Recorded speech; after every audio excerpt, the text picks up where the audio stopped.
বাড়িতে গিয়ে ডায়েরিতে লিখে রাখুন, ডায়েরিতে লিখে রাখো, যদি তুমি কাউকে হত্যা করে তার বউকে যদি বিধবা বানায় থাকো, তোমার বউ বিধবা হবেই, কোনো সন্দেহ নাই।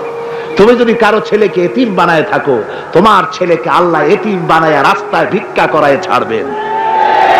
তুমি যদি কারো বাপকে মাকে কাঁদায় থাকো, আল্লাহ রাব্বুল আলামিন তোমার মা বাপকে কাঁদাবেন।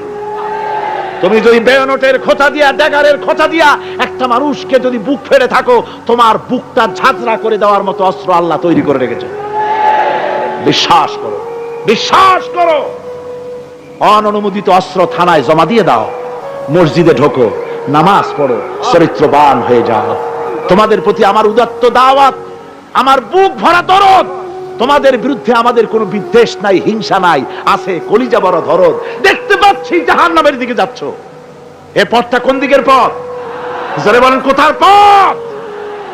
ওই নেতাদের পিছনে আর চলো না, তওবা করো। ওই নেতাদের পিছনে আর যাবে না যারা তোমাদেরকে টাকা দেয় আর অস্ত্র দেয়, যারা তোমাদেরকে মদ দেয় আর নারী দেয়, ওদের পিছনে আর চলবে না। ওয়াদা করো। যুবকরা কি পারবে ওয়াদা করতে?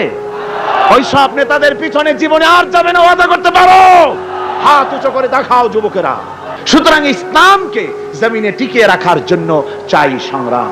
তাই আল্লাহ রাব্বুল আলামিন বলেছেন, وَتُجَاهِدُونَ فِي سَبِيلِ اللَّهِ بِأَمْوَالِكُمْ وَأَنفُسِكُمْ ذَلِكُمْ خَيْرٌ لَكُمْ إِن كُنتُمْ تَعْلَمُونَ।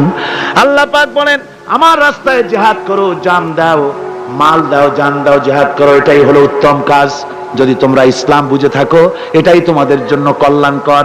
আগে বলেছেন মালের কথা, পরে জানের কথা। আগে কোনটা? মাল, পরে জান। যেহেতু আমরা জানের চাইতে মালের মহব্বত করি বসি, ঠিক কিনা? তো মালের মহব্বত করি বেশি, আমরা কথায় কথায় বলি, আরে ভাই দরকার যদি হয় জানটা দিয়ে দিব। আর জান যদি দিয়েই দেন তো মালটা তো থেকেই গেল। এই জন্য আল্লাহ বলেছেন মাল আগে দাও, তারপরে জান দাও।